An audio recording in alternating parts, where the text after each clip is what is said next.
Hey, John. Yes, Andy. You know, we spend a lot of time on the podcast talking about the landscapes of Iceland.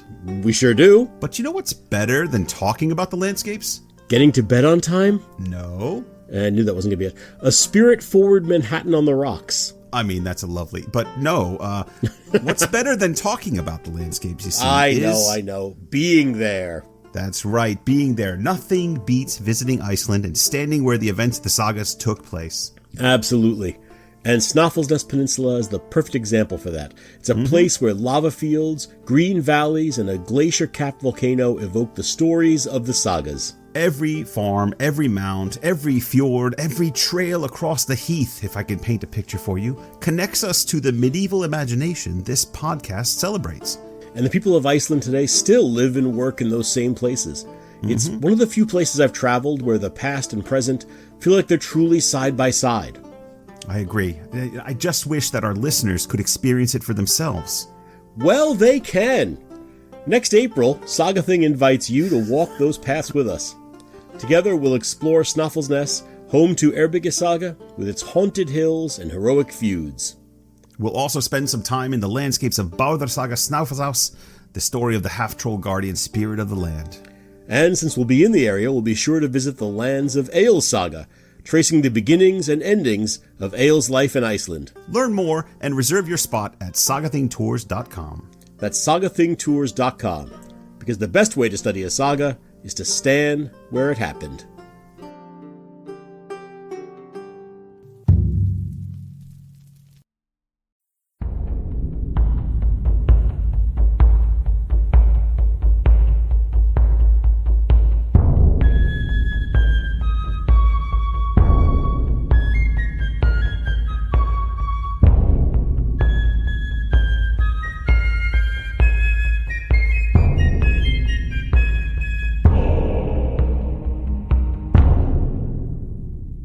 Welcome back to Saga Briefs, where we're looking at the stories behind the sagas. I'm John. And I'm Andy. This is the second brief on the subject of Iceland's conversion to Christianity in the year 1000. I think we're going to just dive right in where we left off, if that's all right with you. Sure, but we should probably explain what happened last time.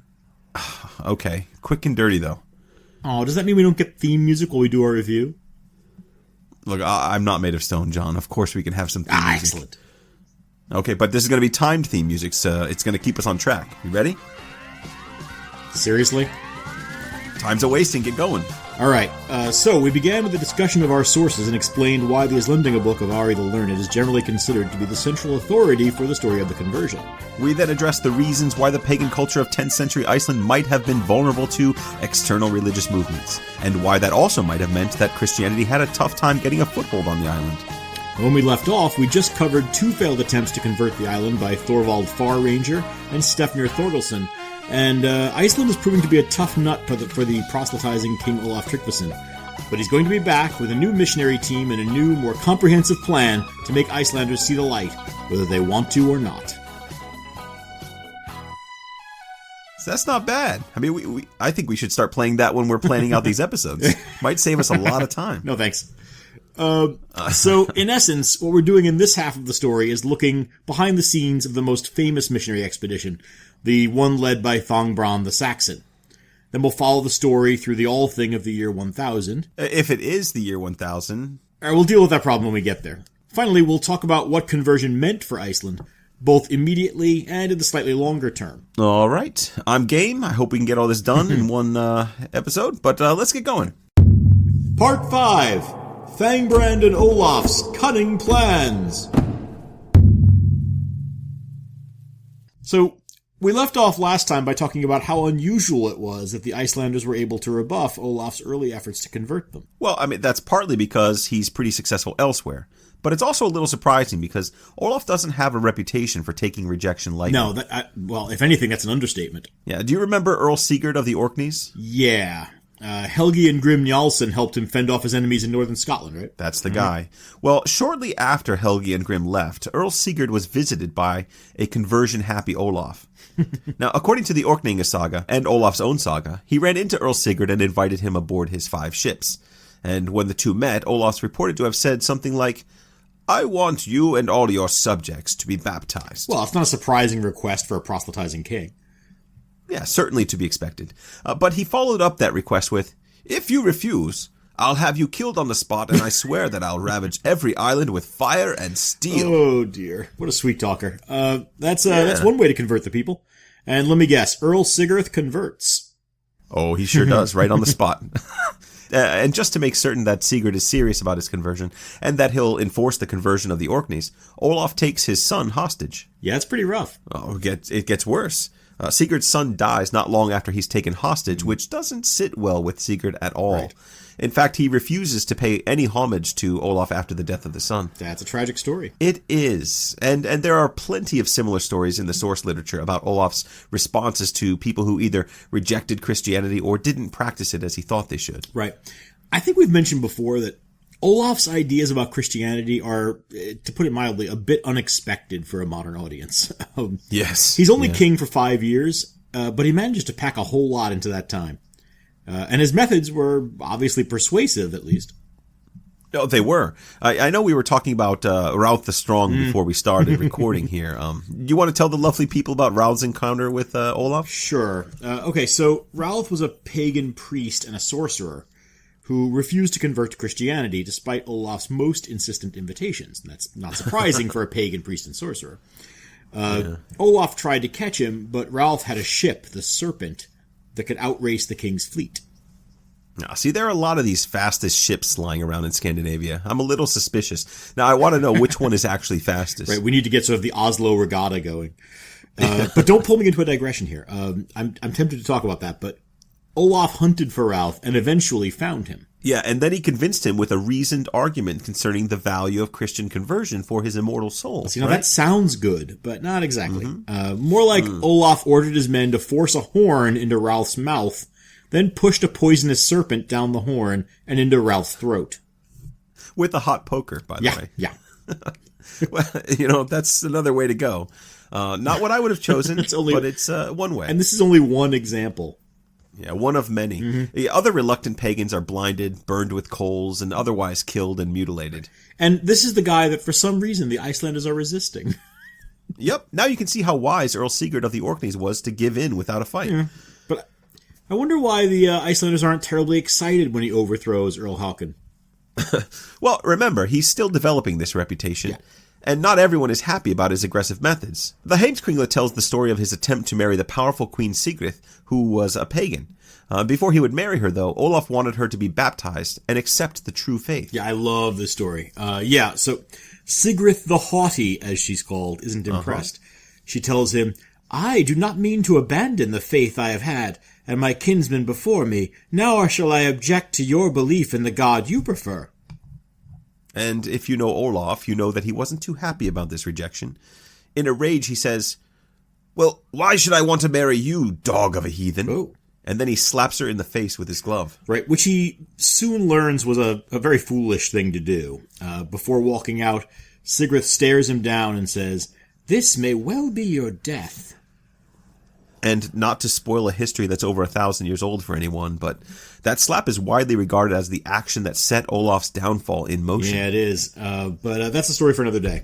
Yes, perhaps when we finish the family sagas, we can tackle the king sagas. Lots of great material in there. Yeah, I wouldn't say no to that. For now, we'll just say that Olaf makes the most of his 5 years on the throne of Norway and spends his time converting as many people as he can throughout Scandinavia. In most places, things go pretty well for him. Iceland is the obvious exception. Right, so to get back to this, Olaf is really running into a wall here. Yes, but no one can say he's not persistent. Jumping back to the story of Iceland's conversion. Yeah, I knew we'd get back to it eventually. Here we are. About a year after the missionary Stefnir is outlawed, Olaf sends another group to Iceland with a mission very much like Stefnir's or Leif Eriksson's in Greenland. Go preach the good word and offer Olaf's friendship to the resulting converts. And the leader of this group is a hard-nosed Saxon named Thangbrand. Now, he's also pretty good with a sword, which seems to fit Olaf's methodologies perfectly. Now we're catching up to Njál's saga. Yeah, so since we already talked about Thangbrand from Njál's saga's perspective, what we're going to do here is mostly look at this story as it appears in other texts. So, for example, in Ari the Learned's Islendingabok, the mission is briefly encapsulated as such. Olaf sent to this country a priest called Thangbrand, who preached Christianity to the people here and baptized all those who accepted the faith. And Hall Thorstensen had himself baptized early on, and Hjalti Skeggisson, and Giza the White, and many other chieftains. But those who spoke against Christianity and rejected it were in the majority. And when he left, Thongbrand had killed 2 or 3 men here who had libeled him. And that's it. So Ari's version is slightly shorter on narrative detail. Oh, yeah. Yeah, it's 5 lines instead of 6 chapters. So either Ari is deliberately skipping a bunch of information, or the author of Njal Saga is adding a lot of oral legend. And I know which side I'm more likely to believe. Yeah, we can generally trust Ari, or at least we can trust him more than the saga narratives to be, discerning about which stories to include in a history. But it's interesting that Ari's brief version ends by acknowledging the fact that Thongbrand killed multiple men while in Iceland. Well, that makes sense. It's an important detail, and it also makes Thongbrand's mission fit more of a pattern with the failed missions of Stefnir and Thorvald that we talked about last time. Ah, yes. Thorvald and Stefnir, they're our proselytizing odd couple. I miss them. They were fun. They're still failures, though, at least from the point of view of a conversion story. Oh, but great successes at winning our hearts. Yes, but in some ways, Thongbrand's story is going to be very much like theirs. Yeah, absolutely. And when we do go to the longer versions of Thongbrand's story, in sources like Njal Saga or in Kristni's Saga, we learn that he was possibly an even more unlikely candidate for evangelism than his predecessors. Thongbrand has a well-documented history of violence. In King Olaf's Saga, he's described as a hot-headed, unmanageable sort, known as a great killer of men. But he was also scholarly and a clever man. Yeah, I know a few hot-headed scholars. That's a combination no one really appreciates anymore. I think we need more hot-headed scholars. But I don't know if it's necessarily the best choice for a sensitive mission on extolling the virtues of Christianity. Yeah, especially if it's combined with a reputation as a great killer of men. So, according to Ari the Learned, Thongbrand tends to react badly when he's libeled by people in Iceland. Yeah, he is definitely not happy about it. And that's a theme picked up in the other texts as well. One of the offenders is Verlithu the poet. And Thongbrand goes well out of his way to visit Verlithu's farm. He brings a friend, the convert Guðleif Arason, and the two of them kill Verlithu and they find him cutting turf on his property. There's a verse written about this attack. The shield tester went south into the land, battle tools ready to thrust into poet's smithy of Balder of Rosthater's bed. The manly sword tester, out for blood, made the murderous hammer repay Verlithu the poet on the anvil of his battle helm. I like that, on the anvil of his battle helm. I think I know where that landed. Yeah, that's one way to deal with a comment troll. So the hot-headed and unmanageable part of the description is pretty accurate. And Thongbrand's not even Icelandic. Right. He's a Saxon or a Northern German. So he's not going to have any shred of goodwill waiting for him when he lands. No. He's got a hair-trigger temper, and he's stomping around killing poets for making fun of him. What is Olaf thinking sending this guy? Well, there's a bit of a secret history there. Oh, wait, are we doing secret histories now? Yeah. Well, I mean, okay, there's a version that isn't mentioned in Njal Saga anyway. It seems Thongbrand and King Olaf met when Olaf was still a pagan. And Kristni's Saga, at least, credits Thongbrand with planting the seeds of Olaf's conversion. So from Olaf's perspective, Thongbrand is a persuasive advocate for Christianity. Yeah. Which, I mean, if that's true, means that Thongbrand is indirectly responsible for the entire North Sea Christianization under Olaf. Oh, that's so cool. So why wouldn't that come up in Njal Saga? You'd think he would mention that. I think the Njal Saga author is really working to make the conversion itself the center of the story. There's almost no emphasis on the political dimension of Thongbrand's mission, or any interest in Thongbrand's biography. We don't know anything about him before he arrives in the island or after he leaves. So I'm looking at Kristni's Saga right now, and it looks like there's another reason Thongbrand might have been sent over to Iceland.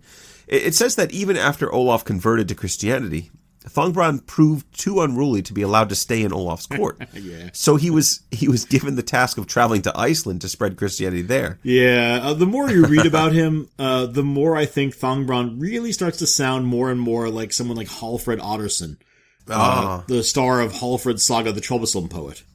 That's true. Very cool. Yeah, nice parallel. Well, and it's great that by 997, it's clear that the job of bringing Christianity to Iceland is seen as a punishment. Right? I mean, he's being essentially banished from Olaf's court, and this is the job he's given. Yeah, and what a gift for Iceland. So by this point, Olaf clearly understands that forcing an Icelandic conversion through deep theological disputation is going to be a near impossible mission. Maybe, to quote another great thing, it's clobbering time. Oh, I'm ignoring you. I am so ignoring you.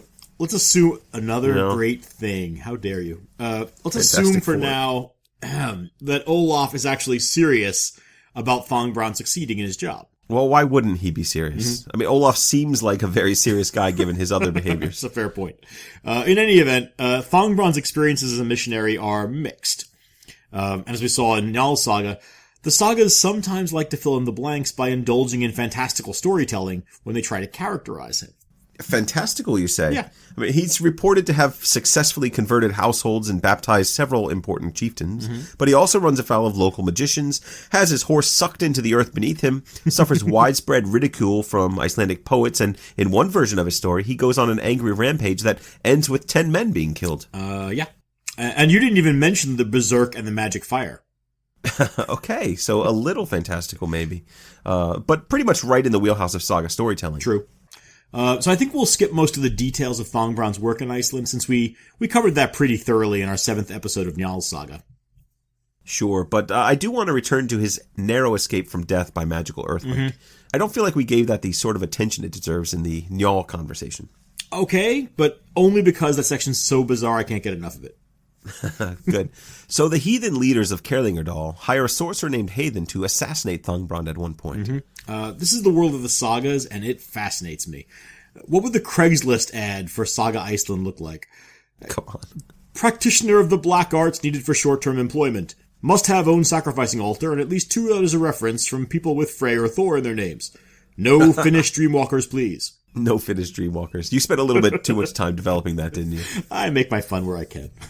Anyway, Hathen's preparation for his magic is an interesting addition to this conversion narrative.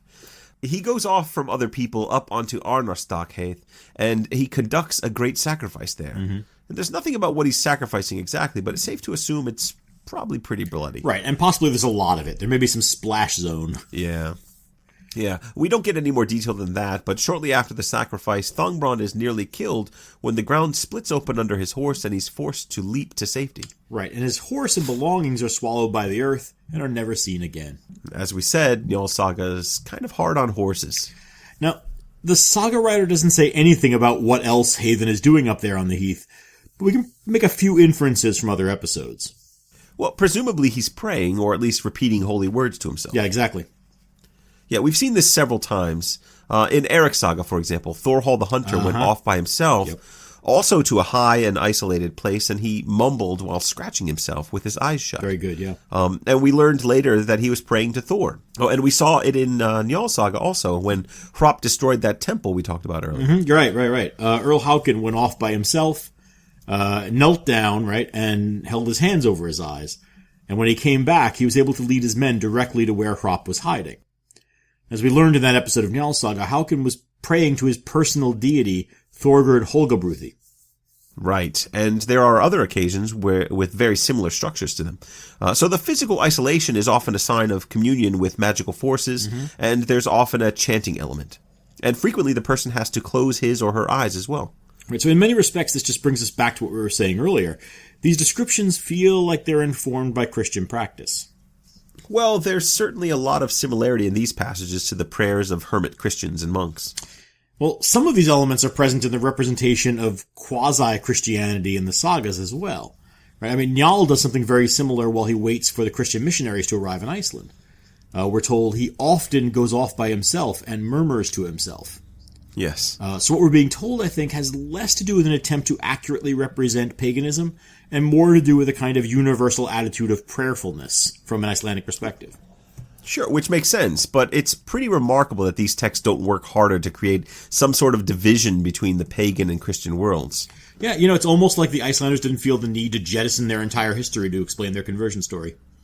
Oh, now you're being sarcastic. But it's still pretty remarkable. Readers like Gunnar Carlson regularly note that Ari's account of the conversion is realistic and remarkably dispassionate, and that sets the mold for later accounts of the history. And that cuts both ways. It means that Ari doesn't villainize either side inherently, but it also means that he sometimes seems disinterested in establishing the actual reasons for the conversion. For me, at least, that just makes it more tempting to read the conversion as mostly a socio-political decision rather than a religious one. Yeah, it also means that we're back to not being able to make too many assumptions about paganism and its practices from these stories, not even from heathens. No, I don't think we can. Not at all. But regardless of how even-handed the texts seem to be, we can probably say that heathen sorcery is meant as an example of how far and how low the pagan faction went to try to stop Thangbrand's mission. Yeah, and that's true for both factions, I think. I mean, we can sum up Thangbrand's work by noting that almost everyone who writes about him has trouble reconciling his behavior and preaching with any meaningful form of modern Christianity. Although one could say that Olaf's methods were similar to Thangbrand's. Right, true. Regardless of his unorthodox style, he does win converts. Among them are some important men. Hall of Sitha is generally regarded as the first of his converts, but there are plenty of others, including Gizur the White, who we've been getting to know in Njal Saga. Right. Oh, and speaking of which, remember that in our discussion of Njal Saga, we mentioned that Ari the Learned makes a point of recording the baptism of his own foster father, Hall Thorarensen, in order to establish his personal link to the conversion. Well, I mean, you can see why he'd want to make sure that was included, right? I mean, it connects Ari's account to eyewitnesses, which is the gold standard for medieval historians. Yeah, and it's also a nice nod to his foster father, giving him a place in one of the most momentous events in Iceland's history. And as far as we know, this isn't a Forrest Gump situation. Ugh. A Forrest Gump reference? Sure. Really? Yeah, I think it's merited. No, it's never merited, ever. But go ahead. So what I mean is that Ari isn't just inserting Hall into the story at an historically important moment. It's more like that footage of Bill Clinton as a teenager shaking hands with President Kennedy at the White House.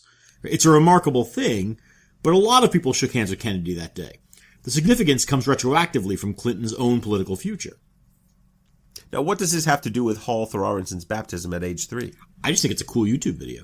No, my point is that Hall's legitimately... We have a YouTube video of Hall Thorarensen's baptism? Yeah. That's all, it's just woodcuts. No, my point is that Hall's legitimately part of an historical moment, right? But he's one of many. He's singled out because he happens at the other end of his life to be the foster father to the man who writes the history book. Okay. But Ari's a cagey writer, I think. He's paying Hall a compliment, sure, but the mention of this baptism serves another purpose. It suggests that Thangbrand has a gentler side to his mission than just trying to outfight any pagan who crosses him. He's also baptizing children. Right. Well, it provides us with a slightly different way of thinking about Thangbrand. I mean, he mostly comes across as a violent man with a short fuse, so seeing this side of him is important. But even there, that short fuse is reserved for representatives of the pagan side, who medieval Christians, frankly, would no doubt have wanted to be handled by Thangbrand's more violent methods. He doesn't use those same methods on people who want to be converted. There's not necessarily anything wrong with his behavior here, at least from an early medieval perspective. Perhaps, but we aren't in the early Middle Ages here. And while some would agree with you, it's not hard to find readers who agree with Denton Fox's argument that Thangbrand is nothing more than a thug whose version of Christianity isn't really all that different from the existing pagan culture. Sure, but not everyone agrees with that either. Lars Lonroth argues that after Thangbrand's visit, there's a significant psychological change in many figures in the saga toward a Christian ethos of peaceful reconciliation. See, now we're just doing dueling scholars. It's so hard to find anyone who agrees. How are we supposed to find the truth in this history? Aha, now, see, I think you're baiting me. You know that truth is subjective and subject to revision at all times. But that's all we'll say about that. As for the effect of Thangbrand's mission, I think the more popular opinion is that in Njal Saga and elsewhere, characters may indeed convert in name, but they don't really change their nature, which is what Robert Cook says. Yeah, but how much of that is due to narrative patterns in the sagas, and how much of it is due to Thangbrand's incompetence as a vessel of Christian doctrine? That's a more complicated question. Well, of course, the Thangbrand we have is essentially a reconstruction by writers, in however you look at it. Since those writers are mostly left with his record of killing people while preaching gospel, they're quite reasonably filling out his character as a pretty nasty customer. Well, and that's fair, yeah. Anyway, like his predecessors, Thangbrand ends up outlawed in Iceland for killing the locals. Once again, though, he's allowed to leave alive.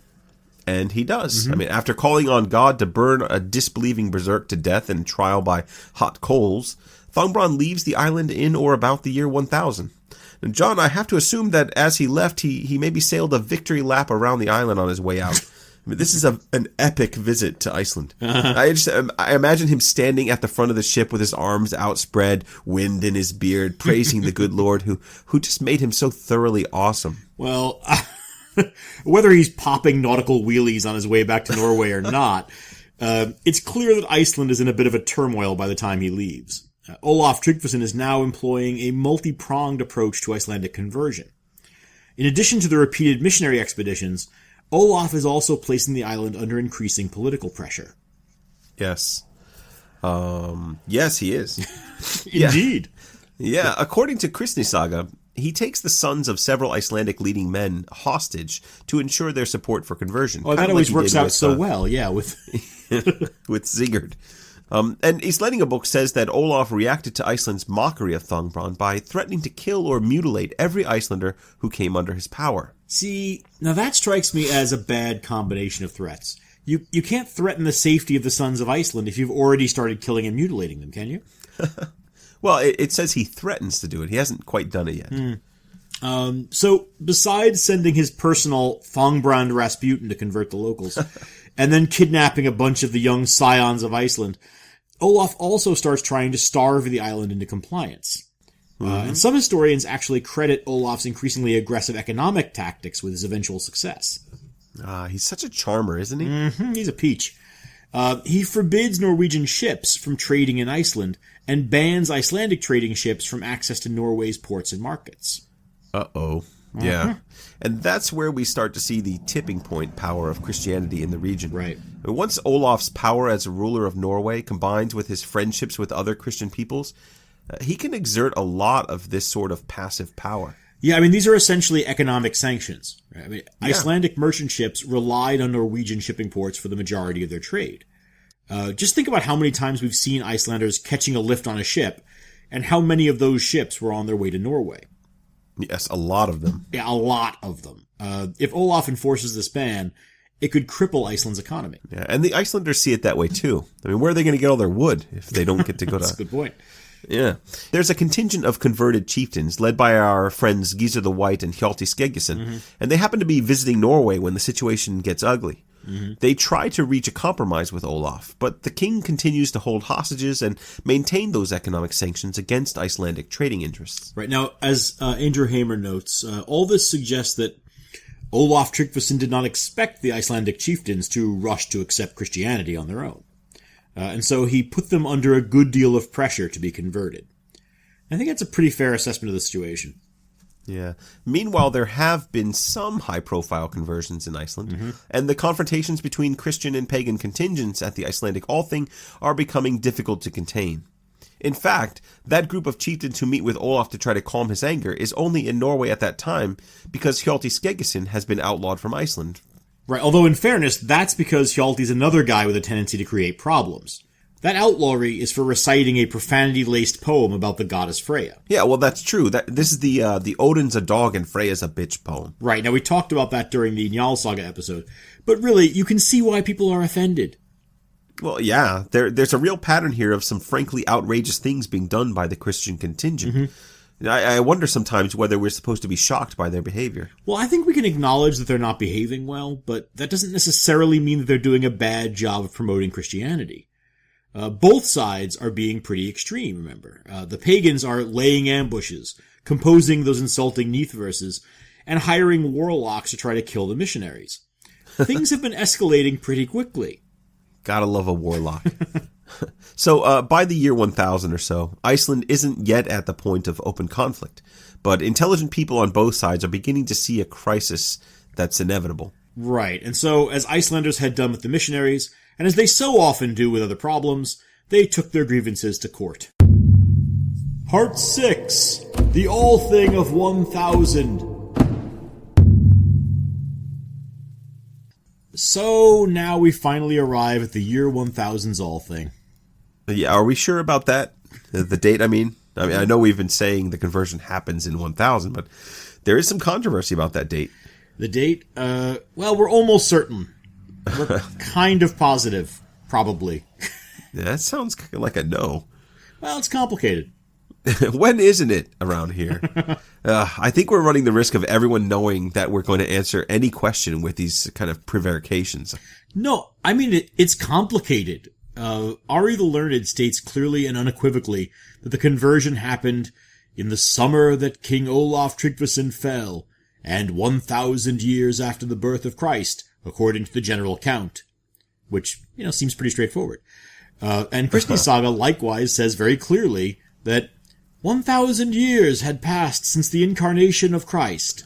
Okay, well that's pretty definitive. Why wouldn't you just go with that? See, you're just setting me up now. Yes, but we're supposed to be teaching here, so tell us, why is this complicated? Well, because we don't know what kind of calendar Ari was using. Aha. See, the problem is that the Julian calendar was generally known in Iceland. It replaced a folk reckoning which counted by winters. But Ari says that it was the year 1000 according to the general count. And that could mean either the Julian calendar or the folk method. But he does peg it to the death of Olaf Tryggvason, and we know from external sources, including Wikipedia, that definitely happened in 1000, right? Well, if Wikipedia says it. Yeah. The problem is that the folk method would have placed the new year at around the beginning of September, 4 months earlier than the Julian calendar would. So that would be after the Althing, but just before the death of Olaf, which happened on September 9th. Okay. So there have been a few historians who have argued that the general count is a reference to the folk practice of counting winters starting in late summer. And they also parse out the sentence that the year 1000 refers only to Olaf's death, not to the events of the Althing, which would mean that the conversion took place in the year 999. Okay, because my eyes are glazed over, I'm gonna say this is kind of complicated. Well, I think the important point is that the calendar system Ari used is the way the year would have been rendered for his audience. And remember that Ari's kind of a stickler for accuracy whenever he can get it, so he's not likely to have used an intentionally obscure dating method. Now, and many scholars have argued in the opposite direction, saying that the 999 calculation is based on modern errors, and that Ari was clearly indicating the year 1000. Which, frankly, seems more likely, or at least less convoluted. And John, I'm starting to wish that I hadn't asked about the date at all. Oh, really? Well, we can get into some even more complicated stuff involving a lunar cycle that Ari refers to in his Lendinga book. But we probably don't need to go that far. Yeah, please, let's not. We've got things to cover. So let's agree to use the year 1000 as our reference point, shall we? We've been doing that all along. Why change now? Carry on. All right. So the source texts agree that the Althing in the year 1000 was a highly tense gathering right from the outset. The Christian and pagan factions both arrived in force and actually dressed for battle. Right. Now, if you've listened to our other episodes, you know that this isn't how the Althing is supposed to work. There are strict rules that govern the Althing. For one thing, fighting is supposed to be off limits. In fact, if you remember from Hrafnkels saga, way back when we started, those attending the gathering aren't even supposed to be fully armed. There's a specific point at the end of the Althing called the vapentaka, or the weapon taking, which is a sort of demarcation. After the weapon taking, violence was back on the menu, but before that, it's not supposed to be an option. So the Althing in 1000 offers violence a la carte?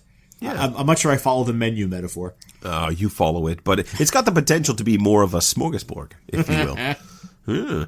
There isn't a lot of actual violence yet, but Ari the Learned records that it came so close to them fighting that no one could foresee which way it would go. And there's a lot to be worried about here. Not only would a general battle at the Althing destabilize the entire power structure of the island, it would result in a lot of deaths and injuries, while simultaneously delegitimizing the legal venue that's supposed to resolve those conflicts. And all that's without even factoring in the specter of Olaf's political and economic pressures. Now, fortunately, calmer heads prevail for the first few days, but the two factions then took turns declaring themselves out of law with each other, and formed two separate camps at Thingvellir. So, to fully understand the potential for disaster in being out of law with one another requires that we think in terms of Iceland's political structure. It does exactly, yes. So we've mentioned the decentralized nature of medieval Icelandic society, but it's difficult to overstate just how fundamental that structure was to late 10th century life. The people of Iceland had no king, no formal parliament, no president, no police force, no military organization whatsoever. The island functioned under a collective social agreement to adhere to a common law, and to partake in the responsibilities and processes of administering that law. Which isn't to say that the law was above reproach. No, not at all.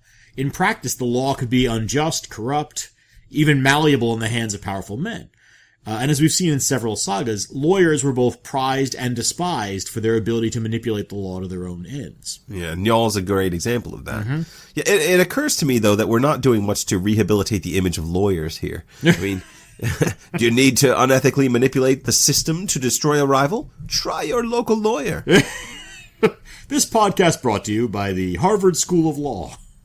Or the Icelandic School of Law. But it's understandable, given these circumstances, that some men might prefer to use more traditional methods of conflict resolution. Without which we wouldn't have our body count and best bloodshed categories, so let's not sneer. Yeah, right. So it all works out in the end. Well, okay, so the point here is that although the law might be flawed and imperfect, it remained in its ideal form the basis and blueprint for collective self-administration. So the two factions declaring themselves out of law with each other was more than a kind of medieval passive resistance. It was potentially a prelude to all-out war, and in the absence of a central authority behind the law, it threatened the stability of every life on the island. Mm-hmm. Yeah, they're staring at civil war right there. It's dangerous stuff. And the problem for both sides, but particularly for the newly converted Christians, was that the law courts and formal gatherings were consecrated by pagan priests. Mm-hmm. Now, even if Jenny Jawkins is right about the casual nature of pagan religious practice on the island, and that's still a debatable observation, the laws were themselves a kind of cultural articulation of the sacred. Yeah, I really think it might not be going too far to say that the law stood in for a sort of tribal religion for Iceland in the 10th century, or at least served as a basis for proto-national identity. At least to the degree that it was the most recognizable feature of Iceland's commitment to decentralized self-governance. It was as important, and perhaps more important to Icelandic authority, than a pagan or Christian faith. Yeah, and that's an interesting idea. And to bring it back around to our subject, what these texts are telling us is that religious affiliation was part and parcel of the Icelandic social compact. Yes, it is. And it's that part that I'm talking about. Part? Whatever you say, John. You know what I mean. I do. Smart. Religion was one of the supports of the law that defined Icelandicness. It was a part, but it wasn't the whole or even the chief identifier.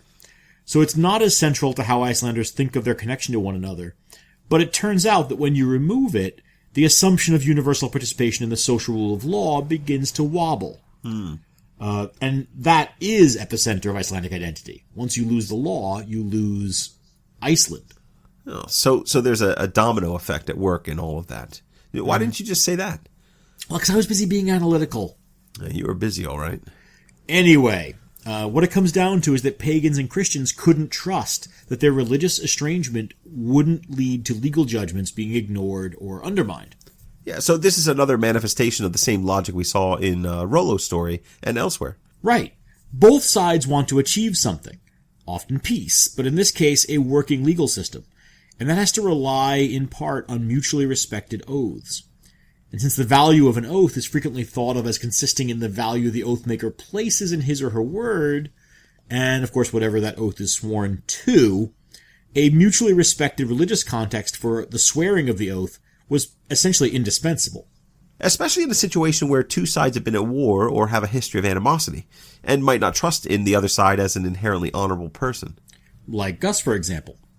How so? What do you mean? Well, you're a shifty fellow, and you've got a reputation for going against your word.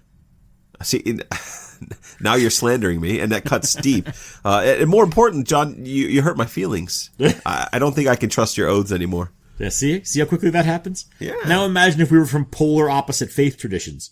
I'd be killing your family before you know it. Yeah, we see those kind of conflicts founded on mistrust all over the place today. Just think about it. I'll give you a pause. But now's not the time to talk about current events and politics. In the Middle Ages, the Vikings found themselves in a position where they had to convert to Christianity and undergo baptism so that their oaths could be taken seriously by other European Christians who they wanted to trade and do business with. Only at that point could they make a truce or a lasting peace that their enemies would trust. Exactly, which we talked about in our Saga Brief on Rollo the Viking. Right. Of course, whether the Vikings actually took the truces and oaths seriously was an entirely different matter. But that's a different problem that can be dealt with post-baptism. Sure, and we got to remember that in the Middle Ages, the Catholic religion is really one more of performance than belief, right. At least for the average person. Right, and puts a premium on baptism, right? The actual act of Absolutely. baptism. So once you've done that, you've kind of won the battle. Yeah. Now that's the heart of the problem, right? So without mutual trust in oath-making, there's no faith in the law, and no faith in one's neighbor's commitment to the customs of self-governance under the rule of law. And with the basis for collective self-governance teetering, that's it. I mean, the entire Icelandic political experiment is balanced on a knife's point. Or set to knock down all those dominoes or whatever, right? Whatever, metaphor of choice. Yeah. Ultimately, though, this game of political brinksmanship collapses when a leader of the Christian faction named Hall of Sida, who was Thorbrand's first convert, refuses his friend's call to create a new Christian-only code of laws. Instead, he publicly submitted himself to the wisdom of the sitting law speaker, Thorgeir Thorkelson, who's technically neutral, but really he's sort of a moderate in the pagan faction. Right, now Thorgeir is an interesting guy. Yeah, he is. He's mentioned in Njal Saga, and we're going to be seeing more of him in Ljósvetninga Saga. He's been law speaker for 15 years at the time of this Althing in 1000, and he's widely recognized as the go-to authority on the law. Right, now he is a pagan, even though he's got Christian relatives. But more importantly, he's seen as someone whose primary partiality is to the law, not to a religion or clan group. Yeah. The dynamics here are kind of interesting, though. Hall of Sida scores some points for being willing to trust to Thorgeir's fair-mindedness, but it's hard to resist suspecting that Hall already knows that Thorgeir is favorably disposed to the Christian side of the argument. Well, let's talk about that. The sources don't really mention whether there might be any shenanigans afoot. They concern themselves with the details of Thorgeir's careful deliberation over what decision to make. And, according to Njal Saga, Thorgeir spent a day and a night in uninterrupted meditation under a skin blanket. Ah, yes, the old blanket fort. Yeah, we talked about that in the Njal Saga conversion episode. Right, now I still haven't found a serious explanation for why he needs to be covered by a skin blanket for his deliberations.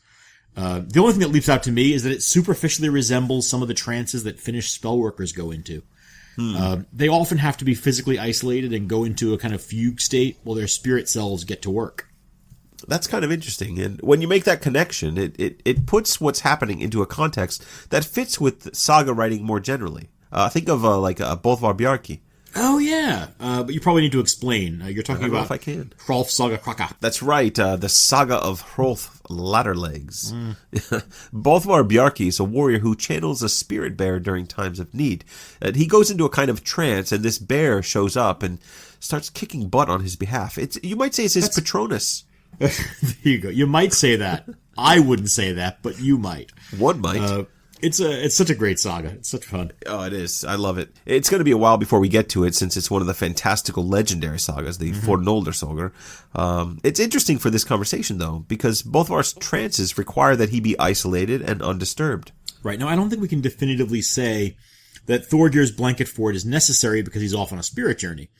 But it's probably fair to say that it would evoke a sense of spiritual exploration.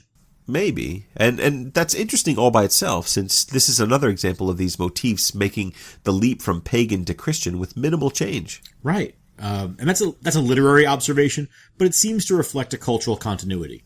Yes. And as we're going to talk about next, the conversion is partly remarkable for how little actually seems to change in the wake of Thorgeir's decision. Yeah, I think we can go that far at least. Well, since this episode is about the conversion of Iceland, I hope Thorgeir's decision won't come as a shock to anyone. When he emerges from his blanket fort, he says, "It seems advisable to me not to let those who oppose each other with greatest venom prevail. So let us arbitrate between them, so that each side has its own way in something.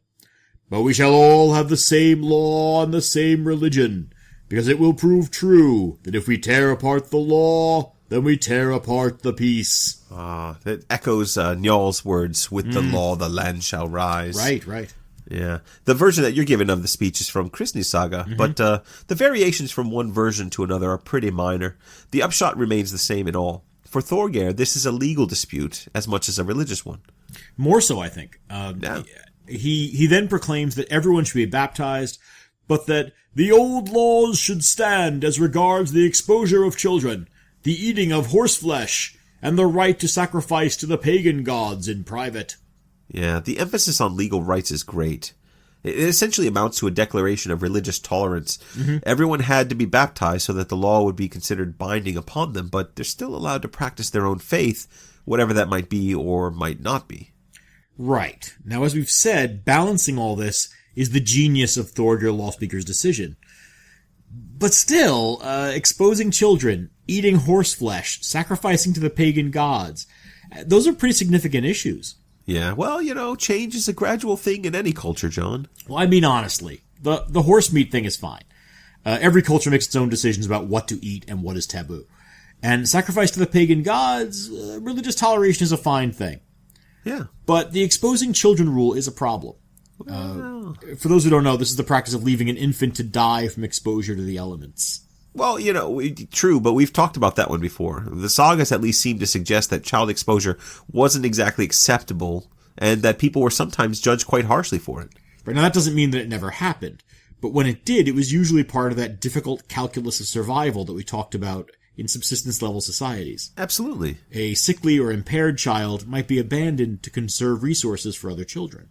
Absolutely, and medieval Iceland wouldn't be the only culture to ever have done that, and it wouldn't only be in the Middle Ages. You can find a number of cultures around the world today that still do that kind of thing.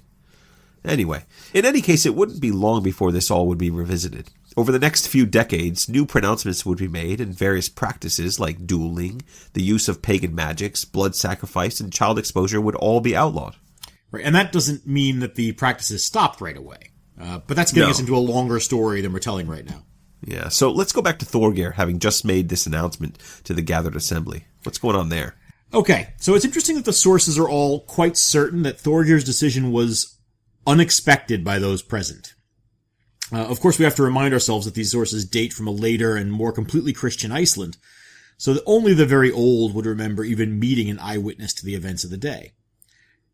And it makes a better story if Thorgeir's announcement is a shocking surprise. Of course. Now, while these versions focus on the Solomon-like wisdom of Thorgeir, the political and economic realities of the situation were undoubtedly pressing issues as well. Oh, I definitely think so. And it's not all that subtle. I mean, if we pay attention to the story's details, one way that the pressure is acknowledged is that Ari makes clear that the Christian faction was led by those chieftains who had just been in the court of King Olaf earlier that year, and had seen his anger up close and personal.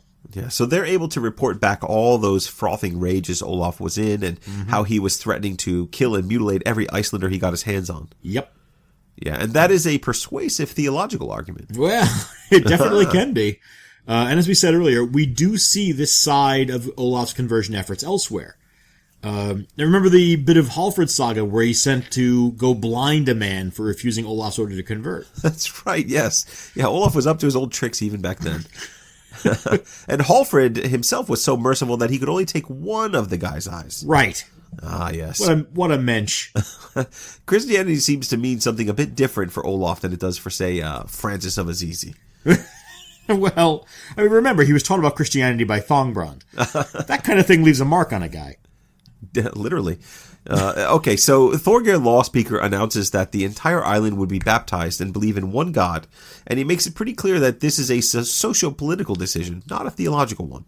Yeah, that's pretty much how it goes. There's a fair amount we can say about the details. For example, it's possible that Ari deliberately exaggerated the central importance of King Olaf's efforts, or the place of people like Gizur the White in the conversion story. Which would mean that the earlier missionaries, especially Thorvald and his bishop Frithrik, might have done a better job than the records show. Well, Ari ignores them completely, except for a brief reference to Frithrik. Yeah. Ari has strong connections to Gizur's family, and Gizur and King Olaf were actually related. That's right. Weren't they like second or third cousins or something like that? Yeah, second cousins, I think. And Ari himself was raised for a time in the household of Gizur the White's grandson. So Ari's emphasis on King Olaf might be a way of puffing up the family history of his friends and patrons. Yeah, that covers it, yeah. How unusual for a history writer or a saga writer to do something like that. But regardless of how and why the seeds are planted, it's pretty universally agreed that the conversion happened as we've told it here, with Thorgeir negotiating a solution for the entire island. Yep. And there's a little story here that I really like. Ari doesn't say much about enforcement of the decision, but later writers did add a claim that there were mass baptisms before the end of the Althing. Well, I mean, that makes sense. Then, as now, baptism was widely accepted as the symbolic act by which a person signaled willingness to join the church. Yeah, but in Hauksbok, it's said that the lines formed at the hot springs near the Althing because no one wanted to be baptized in the cold water of Lake Thingvelvatn nearby. I love that. First of all, I love that because we finally get references to hot springs. I was talking to my wife recently, and she was asking, why don't they mention some of the hot springs more often in the sagas? You'd think that they would come up, but they spend a lot of time lounging in them, apparently. Yeah, but they don't actually mention it all that often. Anyway, so they are willing to join the church and be baptized, but there's no reason to be uncomfortable about this, right? Yeah, let's not go overboard here. But whether the mass baptisms happened right away or not, it seems that Thorgir's pronouncement goes down pretty well. Yeah, that's an important question, actually. Everyone just accepts his decision? That's pretty remarkable. Well, that's what we're going to talk about next. Ooh. Part 7. Conversion and Consequences. Okay, now that we've gotten the title out of the way, I can answer your question. Yes, the decision to convert was widely accepted. But what's trickier to answer is what that actually meant to those living in Iceland in, for example, AD 1001. By the Julian calendar or the general method? No, I know. I was introducing the topic through Socratic questioning. Well done then. Yeah, that's how I work. The truth is that our available sources make this a difficult question to answer. The problem is that the sources, they just don't really want to talk about things from the perspectives that we're trying to use. Christian writers of the 12th century and later preferred to see the conversion as a historical and theological inevitability. Right. So if we want to talk about the consequences of a socio-political religious shift, which is how we've been talking about it, we're going to have to start making some guesses. Or some informed guesses. Well, we can only hope. So right away, Iceland has the opportunity to rethink its decision. Because later, in the same summer of 1000, King Olaf Tryggvason was killed at the naval battle of Svolder. Timing. See, it's all about timing. The story of the Battle of Svolder is really worth going into in some detail and how it kind of came about. It's on our list of subjects to return to in other saga briefs. For one thing, popular legend is that Olaf isn't actually killed in the battle. Yeah.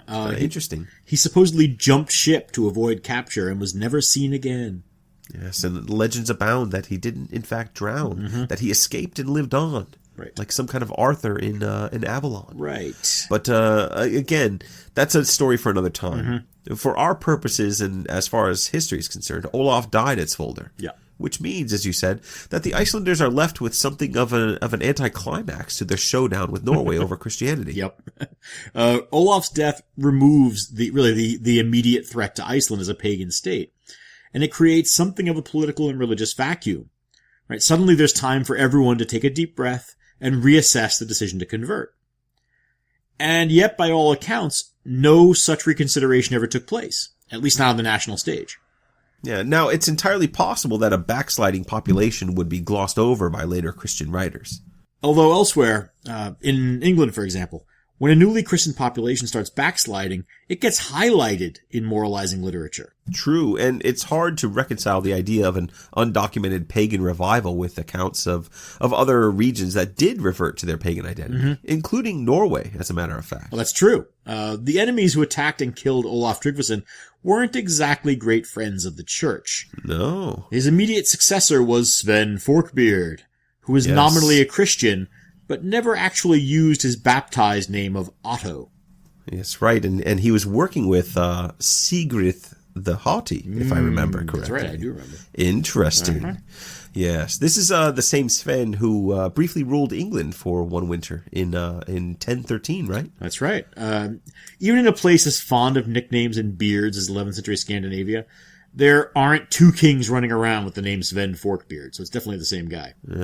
Now, Sven's successor is Olaf Haraldsson, who's later called Saint Olaf for his work in promoting Christianity. And a lot of people confuse the two Olafs and think the other one is Saint Olaf. This is Saint Olaf. But his success is as uneven as Tryggvason's. Yeah, we said earlier that Ari might have an agenda in promoting Olaf Tryggvason. And one of the giveaways is that he invariably calls the second Olaf, Olaf the Stout, and ignores his sainthood altogether. Poor Olaf. He spends a lifetime earning a name like Saint Olaf, and the greatest historian of the era just makes fun of his potbelly. Well, Ari's being a little uncharitable, but his point of view is informed by an Icelandic worldview. Olaf Tryggvason was the more important of the two as far as Iceland's story goes. Well, that's probably true, although again, Ari's the one telling that story, so he decides who's important. Yes. The upshot is that under Sven and his successors, Norway's Christianity was limited to certain regions, with large parts of the population reverting to their pagan faith. Almost as if they were forced to convert. Almost like. And yet Iceland didn't revert, or at least not according to the surviving records, they didn't. Right, and I think we can cautiously take that as gospel, so to speak. Burial evidence from the period bears it out, for example. Only one known burial site dated after 1000 shows any sign of pagan burial practices. And after all, it's not like the sagas shy away from mentioning individual figures who resisted that sweeping conversion by fiat of 1000. Yeah, think of Eric the Red or Thorhall the Hunter in Eric's saga. Right. When you sift through the evidence, it does seem like, having agreed to a resolution, Icelanders intended to keep it. That quote's from Jenny Jockins, but pretty much everyone agrees with that assessment. Yeah, so there was a commitment to the new religion, if only because no one wanted to revisit the question. Are you buying this, John? Well, briefly, yes. But more completely and more honestly, no. So no is what you're saying. Well, I kind of want to go with both yes and no here. And I realize it's a typical lit major answer. The problem is that I don't want to remove the religious element from the discussion, but I still think that there are much bigger and broader issues at work. Okay, such as? Well, many readers, and Jockins is included in this, tend to understand Iceland's apparent commitment to the conversion in religious terms, or else as a function of inertia. Or both. I mean, both would fit pretty well with the religious apathy that we talked about earlier. It does, actually, and I'm fine with giving both of those factors a seat at the table. But I see it primarily as a consequence of the legal compact that undergirded Icelandic society. I see where you're going with this. Now, a decision made at the Althing by the law speaker with the consent of both parties had much the same weight as an arbitrated settlement in a private feud. That's right. Violations of the settlement would disrupt the law and weaken its authority in future resolutions on the matter. In a case such as this, where every Gothi on the island is on one side or the other of the case, a feud outside the law would be utterly disastrous. Interesting. And that doesn't necessarily mean that there was no preference for one religion or another, but there's a social pressure created by legal accord that's not easily ignored or broken here. More or less, yeah. I kind of like that. All right, I'm going to buy that for $1. So we're RoboCopping now? Yeah. Ultimately, I remember back in, I don't know if it was middle school or whenever that was, but people running around saying that. Mm-hmm. Kind of became part of my vernacular. Anyway, so ultimately we're back to arguing that law was close to being the state religion, right? Yeah, sort of. The initial conversion took place because of a bunch of factors, but I think it's a mistake to lose sight of the central role of the law throughout the process. Well, as we said, Iceland comes under tremendous pressure from Norway to convert. Mm-hmm. But the early missionaries, with their bad behavior and strange interpretations of their faith, tended to strengthen rather than overcome resistance to the Christian church, even when those missionary efforts were backed by the authority and might of Norwegian throne. Sure. But even when missionaries act inappropriately or violently, the Icelandic commitment to arbitration and legal settlement kicks in. Right? All those outlawings of the missionaries, those are about more than just punishing a transgressor. They provide a means of resistance that seeks, and I think ultimately manages, to avoid direct confrontation with Olaf Tryggvason. This is a classic misdirection. Oh no, we don't have a problem with Christianity. We just don't like the axe-choppy murderers you keep sending us. Send another one. It's kind of brilliant, if it's deliberate. I think it is. And in fact, it's kind of hard to shake the sense that even the later Christian accounts of the years leading up to the conversion, they get a little nostalgic and prideful about the forbearance and the legal sophistication of the pagan Icelanders. In one text after another, we find pagan Icelanders who behave with great restraint, exiling these unruly and bloodthirsty men like Thongbrand or Stefnir or Thorvald Pfrenger, rather than pursuing feud vengeance against them. Yeah, it makes a lot of sense to think of it this way. It fits with the general Icelandic bent toward resolution through arbitration with an effort to appease both sides of a conflict. Yes. Especially when the consequences of violence can be foreseen and are undesirable. Yeah. And although it still serves to complement the pagan faction, ultimately what it does is to approve the Icelandic way of doing things, I think. Yes. And that's a cultural feature that's more important than the religious identity of the population. Yeah, I like that. Yeah, but we have to remember the reasons for that restraint. Even before the economic sanctions, no one's looking to make Olaf Tryggvason angry. Remember, this is the guy who sends hitmen to kill or blind people who don't convert on his timetable. That's absolutely true. Olaf is not a king you want as an enemy. But there's even more to be considered. It seems to me that the subtext of his Icelandic book suggests the futility of taking up arms against men allied not only with Olaf Tryggvason, but with Christ and the saints. That's right, yes. There's a famous bit of dialogue that seems to make this explicit. Now, we actually used this same exchange way back in episode 1 to explain the conversion, but that's been a while, so I think we could reproduce it here. Okay, yeah. So there's a pagan woman named Steinun, and she's supposed to have confronted the missionary Thangbrand by saying, "Have you heard that Thor challenged Christ to a duel, and Christ did not dare to fight with him?" Right, and Thangbrand supposedly responded, "What I have heard is that Thor would be mere dust and ashes if God didn't want him to live."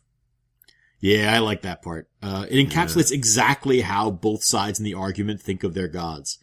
But this is just what I mean. Ari the Learned and his successors are writing from a perspective that weights Olaf's side of the argument with the power of the church. And that's a connection that I think doesn't seem to be made by people at the time. There's some bias and some hindsight working together there. Yeah, I like that. I have to say, though, Thangbrand's got some strange ideas about how Christ works. I don't know, it sounds pretty Old Testament to me. Yeah. And after all, we are talking about the guy who introduced Olaf to Christianity. The guy Olaf learned his particular style of eye-gouging, snake-swallowing Christianity from. That's right, yes. Well, Thangbrand's unique take on Christology aside, we're talking about the main reason for Iceland's decision to move forward as a nominally Christian people. Are we comfortable with saying that the political and cultural advantages of a Christian identity for 11th century Iceland are as important as the legal inertia of the decision itself? Well, we can't rule it out. Okay. The economic and military pressure from Norway under Olaf Tryggvason, it couldn't have been quickly forgotten. And the threat of violence and further isolation, that has to have been in the mind of Thorgeir Lawspeaker when he sat under his blanket fort at the Althing in 1000. True enough. And while Iceland still relied primarily on Norway for its international commerce in the decades after the conversion, it can't have escaped everyone's attention that pagan trading partners were getting harder and harder to find during the era's push to convert the North. Yeah. Any hope of building new connections, especially connections free of Norwegian dominance, those are only going to be helped by a Christian national identity. Yeah, which is pretty ironic. In order to escape Norwegian interference, Iceland had to embrace its new Christian identity.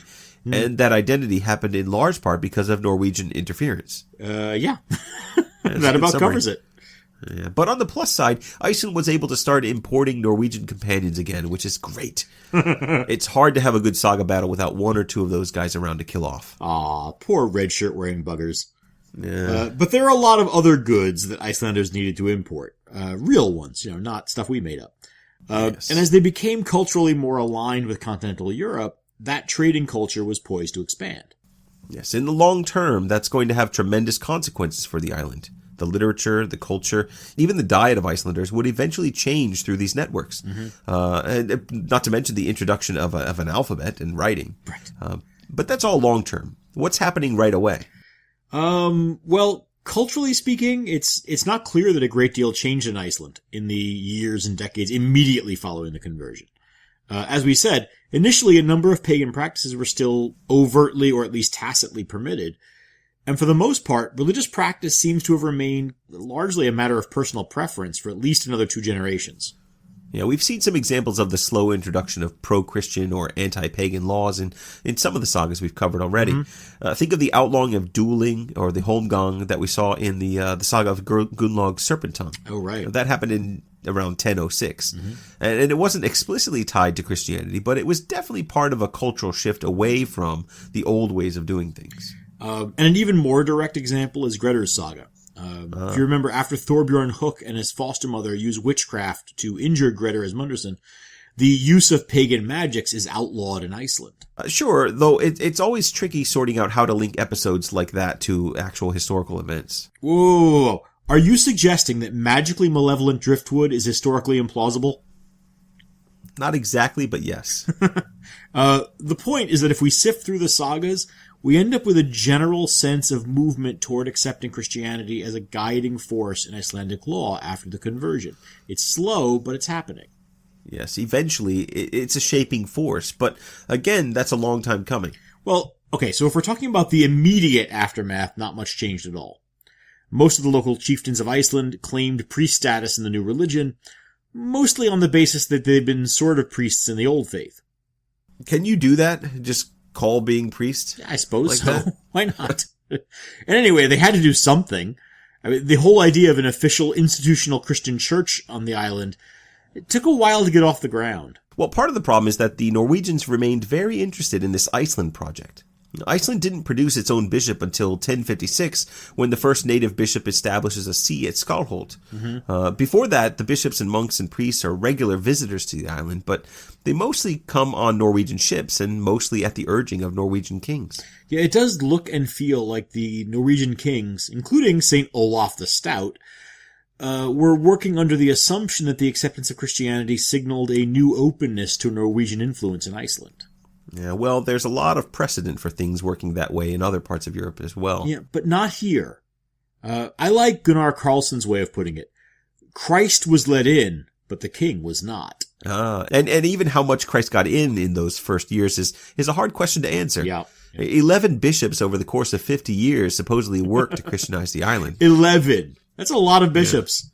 Yeah, over 50 years. And maybe it's an exaggeration.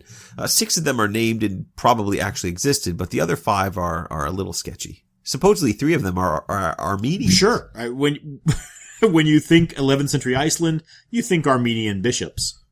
I do. Well, however many there are, they're operating without any of the trappings of power that would normally accompany an episcopal dignity. There's lumber donated by St. Olaf for a single church, but for the most part, the early Christians are operating within the same subsistence level problems that the rest of Iceland was used to. It's no wonder they weren't inclined to stay. What? But they had enough wood for a church. What more do they want? How about a house? And, even so, I mean, even though the church is clearly limping along in the early years, the leading men of Iceland are pretty quick to see the opportunities that this new faith offers. Oh, absolutely. Gizur the White is especially quick to see that the future will belong to those who control the church. Yes. As Jenny Jawkins points out, in 1000, Gizur has no male children.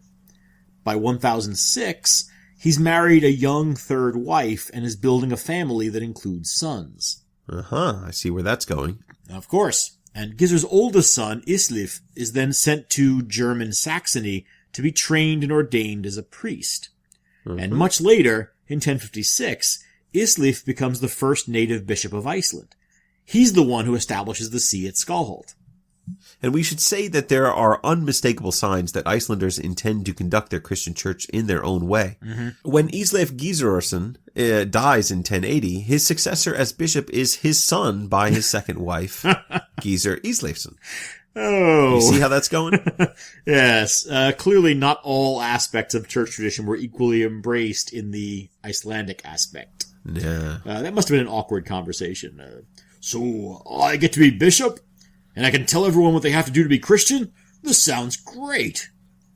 Sort of, yes. But you need to take a vow of celibacy, of course. Celibacy? What's the point of that? Well, you're meant to be devoting your life to Christ and the church. No. How can I leave the bishopric to my sons if you expect me not to have sex with my multiple wives? And scene. It does seem a little ridiculous looked at from a modern view. It is, but it's important to see that this is really just a continuation of the island's pre-existing political logic. And what I find really fascinating in my research on kind of betrothal customs is reading the letters from the bishops exchanging with the Pope and things like that, trying to figure out just how to handle these Icelanders. Tearing their hair out over this. Yeah, it's like, well, they want to be married all the time, and they keep having children, and they don't do these things. They're very casual about who they have children with. Yeah, it is a real problem. So anyway, Christianity was taken in the Icelandic stride, and while it was busy changing the course of Icelandic history, Iceland was busy doing its best to make the church work the way they expected it to. Absolutely. Islif and Gizur's family, the Haukdólar, would go on to treat control of the church more or less the way other families treated a valuable chieftaincy or a Goðorð. passing it around within the clan group for generations and dominating Yes. the upper echelons of the clergy. And that's a great comparison that these offices are treated like the Gothorth, which in many ways it was originally a religious office. Right. But that probably shouldn't surprise us. It seems like a logical progression from the way they adopted Christianity at the Althing. I don't know of any other place where Christianity was adopted through legal counsel. And certainly the slow rollout of Christian practice mingled with the initial toleration of pagan holdouts. It's unusual historically. And has to have affected how the religion intersected with the existing culture of the island. Oh, I mean, there's no question that Iceland's path to Christianity is different than that of any other European people. Yeah. After all, even if the decision to convert was relatively abrupt, Christian identity and perhaps for some personal experience of the religion came about much more gradually. And even then, only after a participatory government chose to accept it for reasons that were widely seen as having more to do with the law than with the faith, at least if our argument is correct. Yeah. So ultimately, even if the conversion and the resulting arrival of churchmen and monasteries from the continent accelerated cultural cross-pollination, the process is not going to be straightforward. Well, and in any case, knowing for certain which changes in the culture happened because of the conversion and which happened, in spite of it or for other cultural or historical reasons, that can be really difficult to disentangle. I mean, after all, Iceland wasn't ever an isolated culture in the Viking Age, and Christianity wasn't an unknown quantity to such a well-traveled people. And so we're right back where we started, with the difficulty of interpreting the very meager evidence. Well, but older and wiser for the journey, I hope. We're all older, that's for sure. Well, then let's wrap up with something definitive. Can we? Are we capable of that? Well, we'll see. One significant acceleration that we can tie to the conversion with reasonable certainty, and you suggested it earlier, is the introduction of the Roman alphabet. And with that, manuscript culture into Iceland. Sure. See, we've been so focused on the Norway-Iceland struggles that we've barely discussed that part of things, which is a really fascinating part. Part, as you like to say.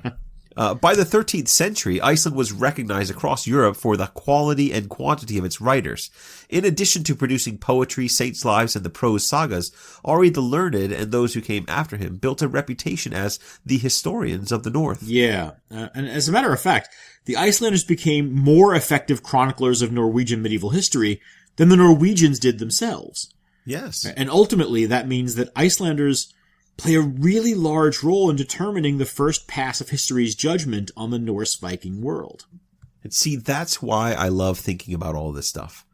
But now I want to go spend another hour or so talking about that. Can we do that? I'm willing, but at some time? point we should probably turn the microphones off. I mean, we're testing people's patience here. Yes, fair enough. The writing culture and scriptoria of Iceland are almost certainly a saga brief in their own right. And one day, maybe 20 years from now. You just keep writing checks that we can't cash. Yeah. All right.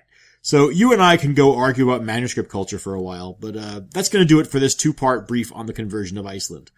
We'll be back soon with the next episode in our never-ending story of Njál's saga. And in the meantime, please let us know what you thought of all this. Yes, and let us know what you'd like to hear about in future saga briefs. We've got a few more that we're slowly working on. Painfully slowly. Yes, but we still want to know what you'd like to hear more about.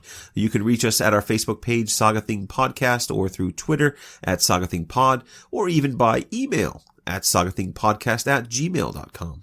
Or you can imbue a set of tea leaves with a message for us, send them to us in a lovely care package, and wait until we make ourselves a cup of tea, and then attempt to scry the message in the dregs of the cup. I thought you drank coffee. Can they do it with coffee? No sacrifice is too great for our listeners. So tea it is. Okay, well that's it for us. Thanks for listening, everyone. Bye for now. Ólafur reið með björgum fram, Nýttan fyrir sér alvaran, Var rauður loginn